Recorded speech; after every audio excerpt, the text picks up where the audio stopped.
यह कैसी अनुकंपा है जिसमें उन हाथों का पता ही नहीं चल रहा है जिनसे यह अनुकंपा प्रसारित हो रही है। जिस अनुकंपा से इस धरती पर भोर है, जिस अनुकंपा से हमारे घर के द्वार पर, मुडेर पर पंछी आकर के गीत गाते हैं, जिस अनुकंपा से हम पहाड़ों पर बिछी हुई बर्फ़ देख पाते हैं, जिस अनुकंपा से हम बहती हुई कलकल धारा देख पाते हैं, सुन पाते हैं, जिस अनुकंपा से अनगिनत ढंगों की सुगंधें हमारे नथुनों में प्रवेश करती हैं, जिस अनुकंपा से तरह तरह की बयार, तरह तरह की शीतल मंद पवन हमारे तन को छूती है। चारों ओर से अनुकंपा ही अगाध रूप से बिना कारण के हमारे ऊपर बरस रही है। हम लोगों ने आज इस भोर अनुकंपा से बरसते हुए बादलों के बीच में सैर की है। ऊंचे ऊंचे पेड़ों पर बैठे हुए सुग्गे जब हम चाय के बागानों से गुजर रहे थे तब वे हमें देख करके मधुर गान कर रहे थे। कल तेज वर्षा हुई थी, चाय का पूरा बागान, उनकी एक एक पत्तियां सब धुल करके स्वच्छ हो गई थी। जिन रास्तों पर हम पहले चलते थे थोड़ी बहुत धूल रहती थी, वे सारे रास्ते बिल्कुल भी धुले हुए थे।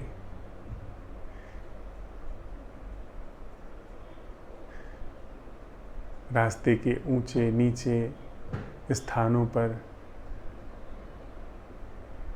ऊबड़ खाबड़ चट्टानों के बीच से गुजरते हुए, चट्टानों पर चढ़ते उतरते हुए, दुर्गम रास्तों को तय करते हुए हमने आज सुबह सैर पूरी की है। और फिर से इस चारों तरफ से बरस रहे अकारण प्रसाद के आगोश में, उसकी गोद में बैठ कर के हम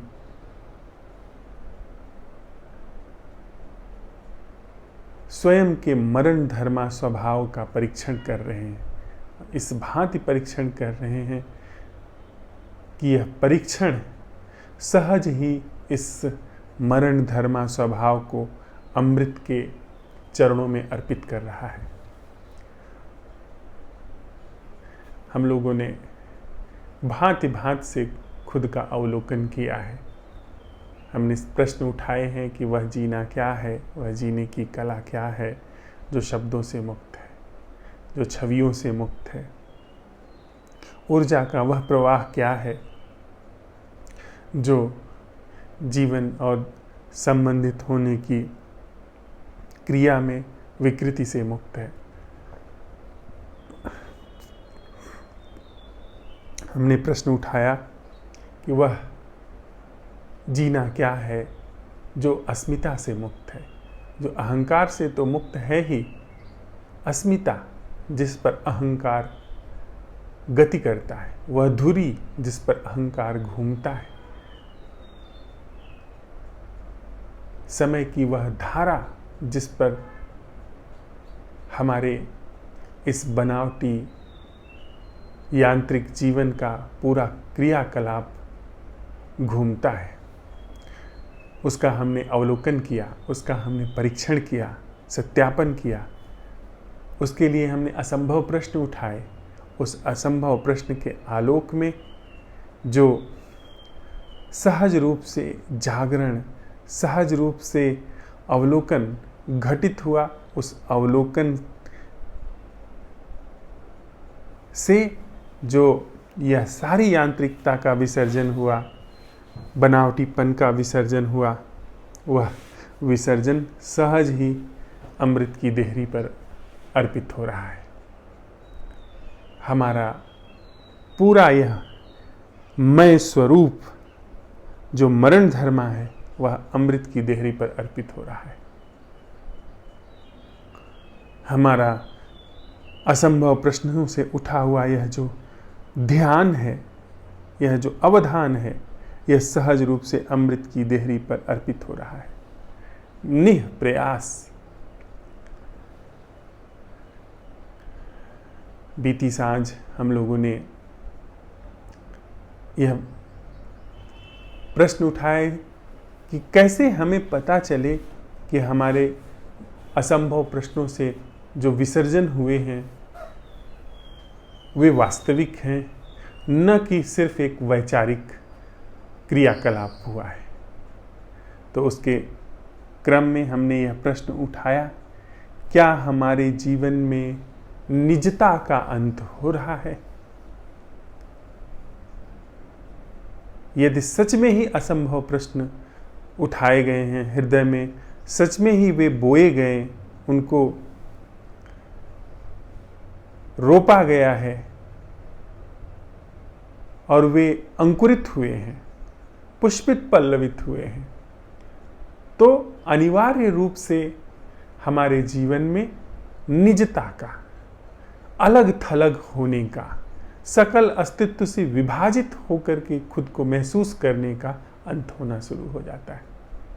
और यह अंत होना एक विराट उत्तरदायित्व को जन्म देता है, जिम्मेदारी को जन्म देता है। और वह जिम्मेदारी, वह उत्तरदायित्व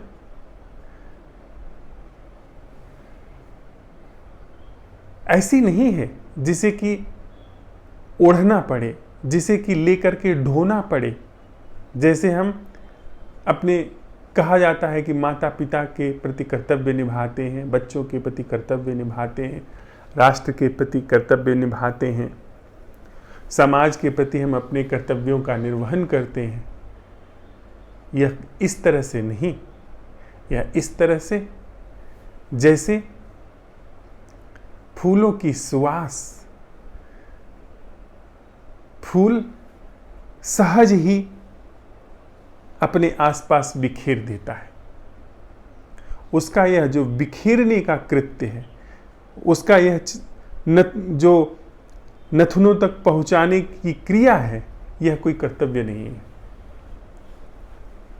यह उसका एक सहज आनंद है। तो यदि हमने असंभव प्रश्नों को उठाया है, तो अब हम परख रहे हैं खुद को, हम अपनी जांच कर रहे हैं, हम क्रॉस चेक कर रहे हैं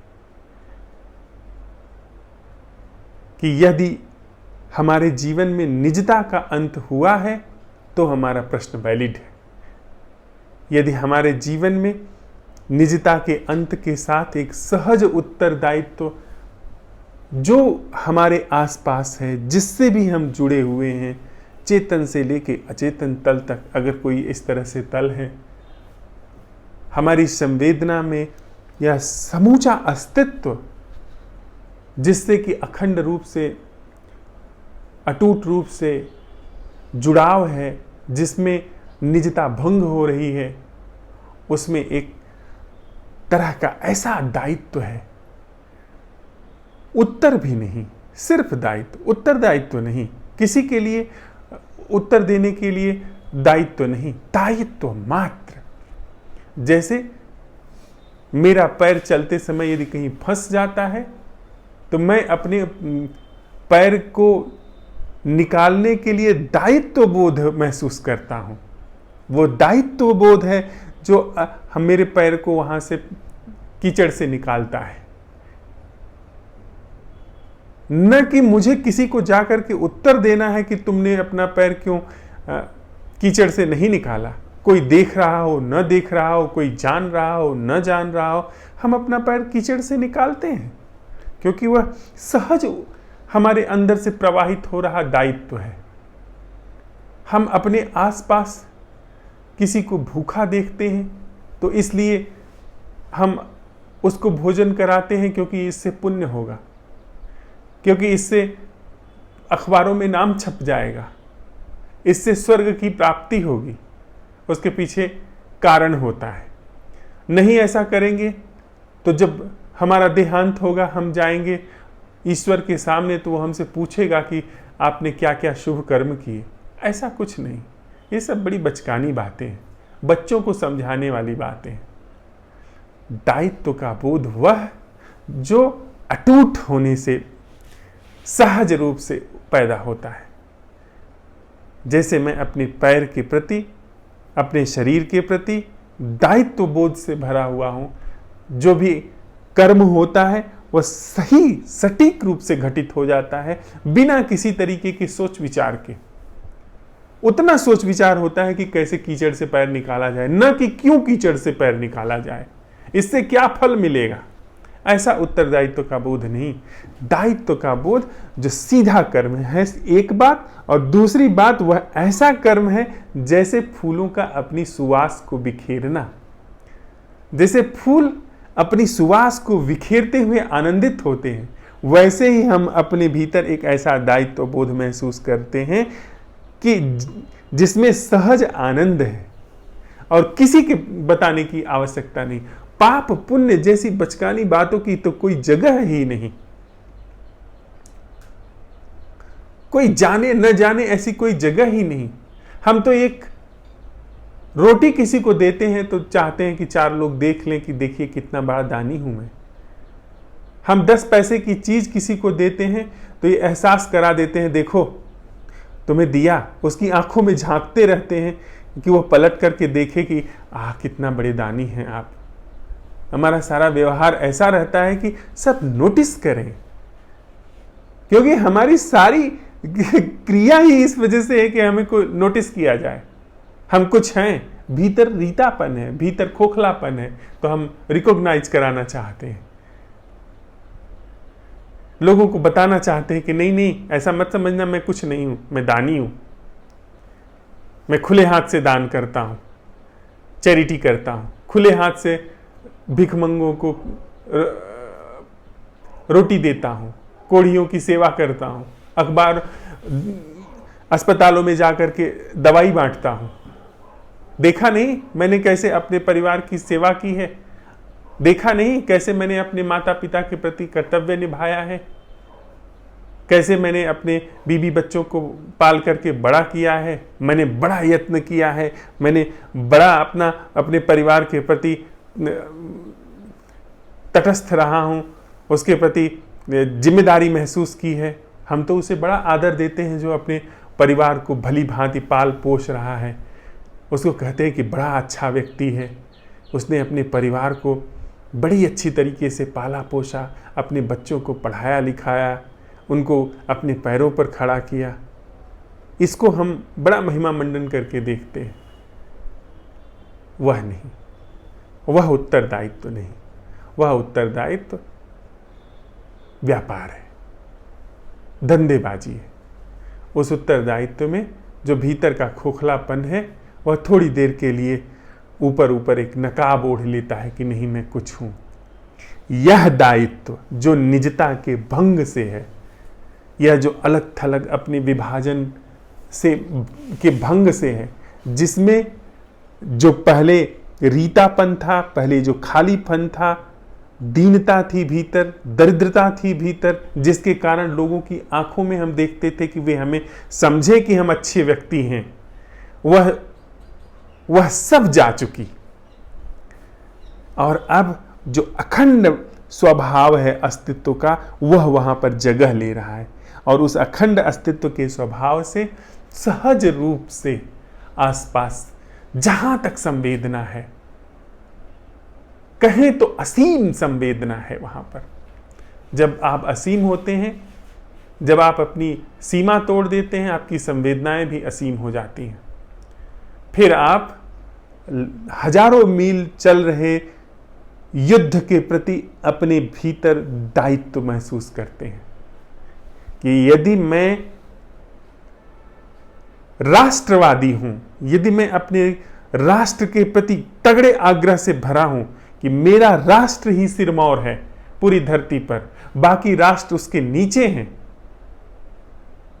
तो मैं वहां चल रहे युद्ध के लिए ईंधन का काम कर रहा हूं, फ्यूल का काम कर रहा हूं, क्योंकि वहां मैं सर्वोपरि हूं, मेरा राष्ट्र सर्वोपरि है, तुम्हें मेरे अंडर रहना चाहिए। उसकी वजह से जो जंग हो रही है, जो धरती भूनी जा रही है, जो लोग झुलसाए जा रहे हैं, जो हिंसा हो रही है, जो इतना विराट शोक पैदा हो रहा है, वह जन्म ले रहा है। तो मेरी संवेदना फिर शरीर तक की संवेदना नहीं, पर फिर मेरा मेरा हो जाए, मेरा हो गया, मैं कैसे अपना निकाल लूं, मेरा काम कैसे निकल जाए, वहां से हमारी टूट गई। और बिना किसी को पता चले, बिना किसी को जानकारी आए, फिर मैं सकल अस्तित्व के प्रति, मैं नहीं, सकल अस्तित्व के प्रति एक सहज दायित्व का वहां बोध हो रहा है। फिर आप मन से, वाणी से, कर्म से किसी का अनहित नहीं चाहेंगे, क्योंकि अनहित चाहना यह इस पवित्र अस्तित्व में जहरीली ऊर्जा को जगह देना है। किसी से आप अचेतन तक तल में वैर नहीं पाएंगे। क्यों? क्योंकि वैर जिन कारणों से जन्म लेता है उसको आप तत्क्षण देखेंगे, फिर यह पूरा अस्तित्व आपका है, यह पूरे अस्तित्व की बगिया आपकी है। उसमें किसी भी तरह की रासायनिक जो विकृति है उसके प्रति आप अति सावधान रहेंगे। जैसे आप अपने घर के प्रति सावधान रहते हैं कि उसमें कोई जहरीला जीव जंतु न प्रवेश करने पाए, सर्प नहीं प्रवेश करने पाए जो आकर के आपको सोते समय डस ले, बिच्छू न प्रवेश करने पाए, कहीं आग न लगने पाए, भोजन में कहीं कोई विषाक्त चीज न मिल जाए, इसका आप ध्यान रखते हैं सहज ही। वैसे ही जब आप नहीं हैं, निजता आपकी भंग हो गई है इन असंभव प्रश्नों से, यह जो मृत्यु की शैली है यह प्रकाश में आई है, यह भंग हो रही है, तो अमृत सहज रूप से आपके जीवन में इस तरह काम करेगा, हमारे जीवन में इस तरह काम कर रहा है कि आप छोटी सी छोटी बातों का भी ध्यान रखेंगे सहज ही।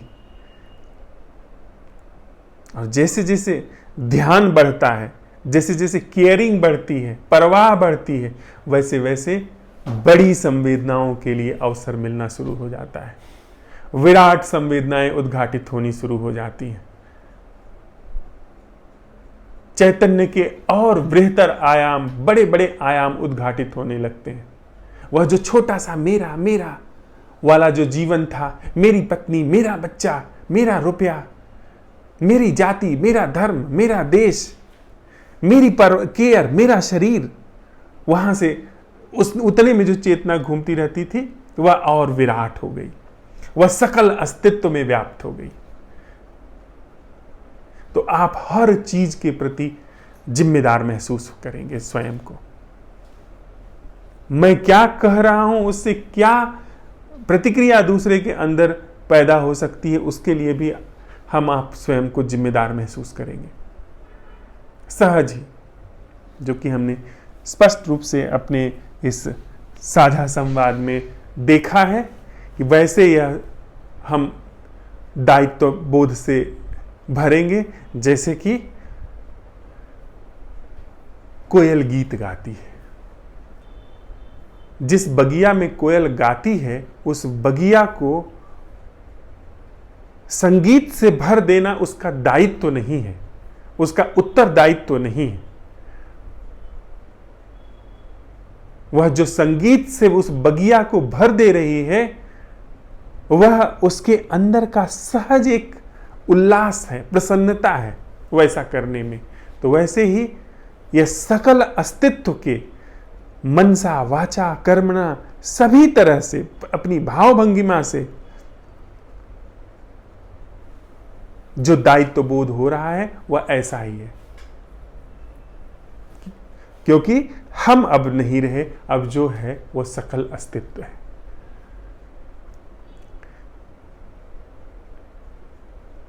तो पिछली बैठक की यह जो क्रॉस चेकिंग है, पिछली बैठक से जो क्रॉस चेकिंग चल रही है, उसमें पहले हमने यह देखा कि हम अपनी निजता का भंग पाएंगे, कि मेरा अपना निज जीवन कुछ भी नहीं रहा, जो जीवन है वो अस्तित्व का जीवन है। इसलिए निजता के लिए जितने भी क्रियाकलाप होते रहे हैं वे सब सीज होने लगे। और अब इस बैठक में दूसरी एक क्रॉस चेकिंग हम साथ साथ चलते हुए करते हैं कि हमारे भीतर सहज ही एक प्रेम का भाव पैदा होगा, पैदा हो रहा है, क्योंकि हमने असंभव प्रश्न उठाए हैं और उस असंभव प्रश्नों से जो प्रेम के लिए घातक था, जो प्रेम के लिए बाधक था, वह सब गल करके मिट करके अमृत की देहरी पर अर्पित हो चला है। तो सहज ही प्रेम का एक भाव भीतर जगह ले रहा है। वह प्रेम का भाव कैसा है, उसको एक छोटी सी कविता है जिसके माध्यम से हम थोड़ा समझने की कोशिश करते हैं।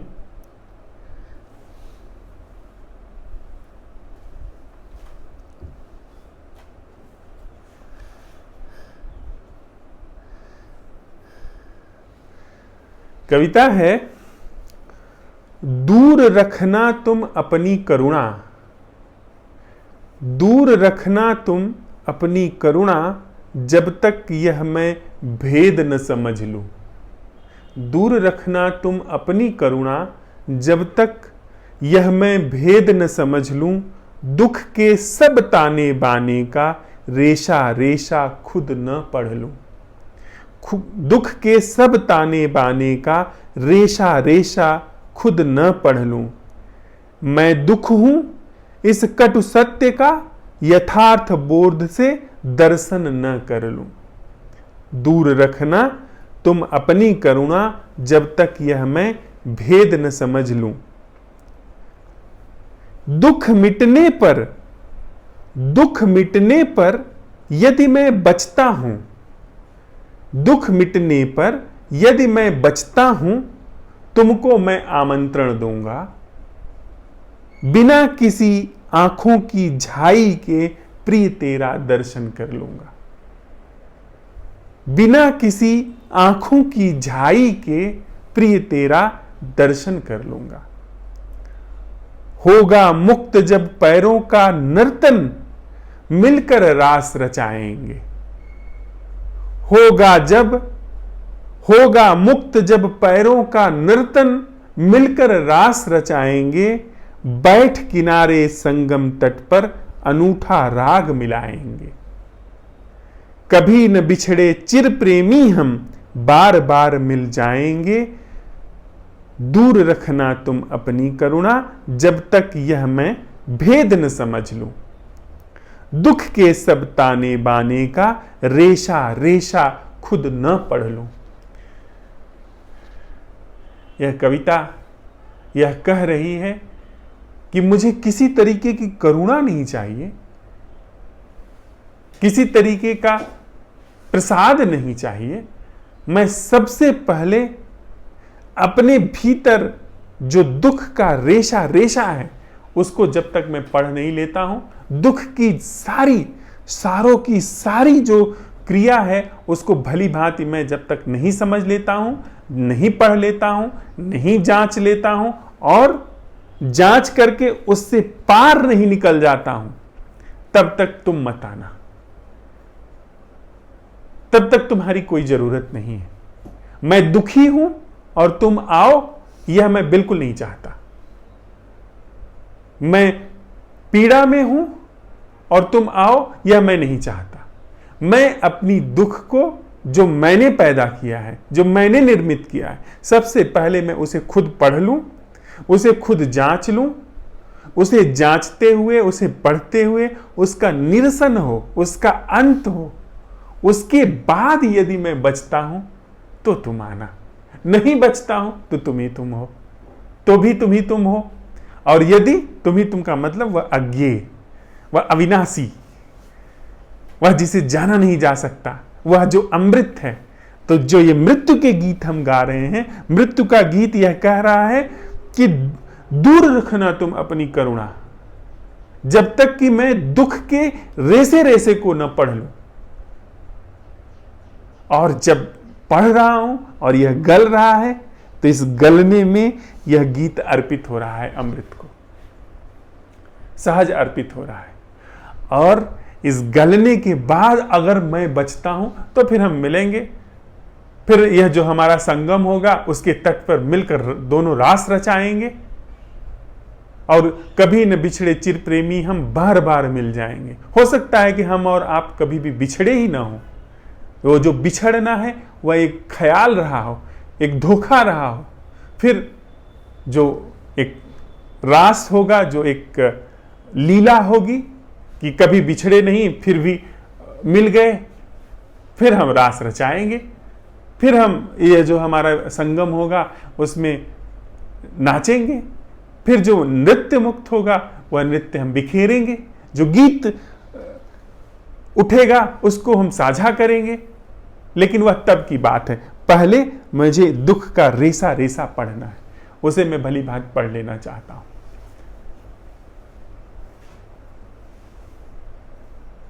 तो यदि हमने यह असंभव प्रश्न उठाया है,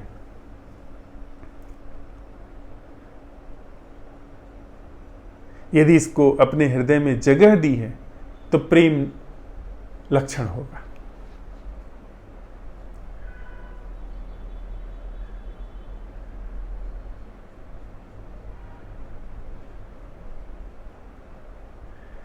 कबीर का एक छोटा सा दोहा है, कबीरा हम सबके भय, कबीरा हम सबके भय, सब हमरे में माही,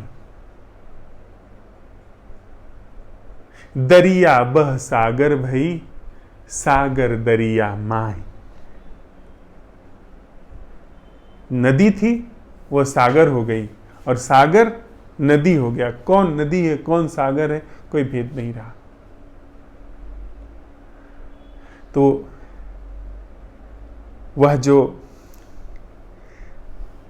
लक्षण के रूप में प्रेम उभरा है, प्रेम आया है,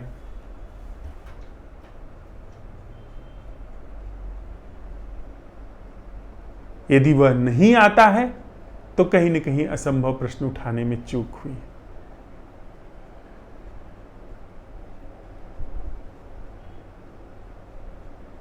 कहीं न कहीं कोई गलती हुई है।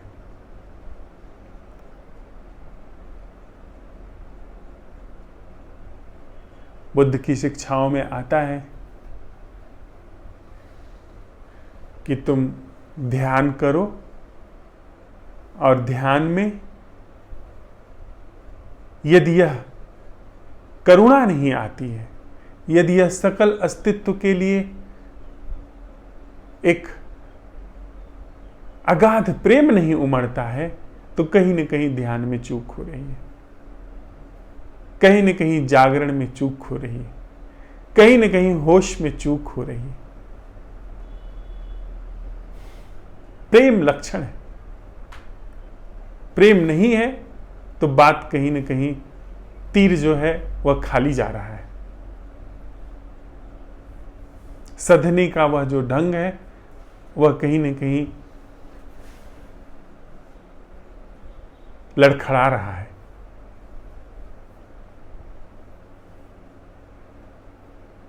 तो भोर की बैठक में यह और एक परख करनी थी यदि हमने सच में ही प्रश्न उठाया है कि वह जीना क्या है जो शब्दों, छवियों, अहंकार, अस्मिता से मुक्त है, न्यारा है। यदि यह प्रश्न ठीक तरीके से उठाया गया है तो एक अटूट, अखंड बोध होगा, एक सहज दायित्व फूल की खुशबू की तरह भीतर जगह लेगा। यदि यह प्रश्न उठाया गया है ठीक से तो सहज रूप से हृदय में एक प्रेम का झरना बहना शुरू हो जाएगा। वह प्रेम का झरना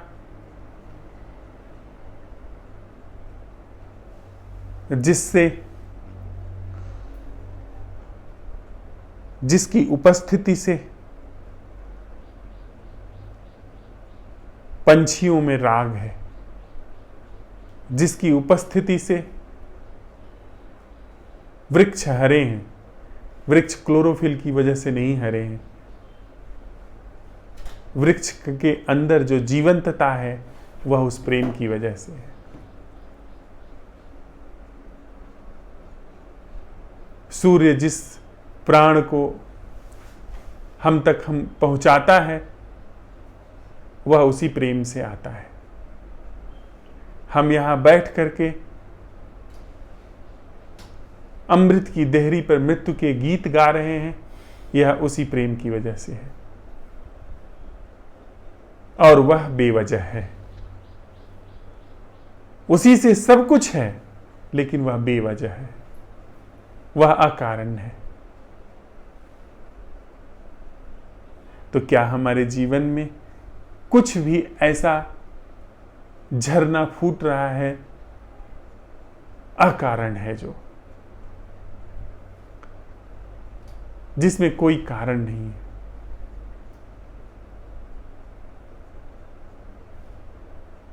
जिसमें एक रस सिक्तता है? तो यह हमें परखना है। इस पर हम इस बैठक में और इस बैठक के बाद सांझ तक के परीक्षण में इस पे संवाद करेंगे, इसको अपने भीतर उतर करके झांकेंगे, जांचेंगे। तो अभी जो हमने कहा है, सुना है, जो भी यहाँ साझा हुआ है, उसके साथ 5 मिनट के लिए बैठते हैं। उसके बाद फिर हम सब आगे के अन्वेषण में बढ़ते हैं।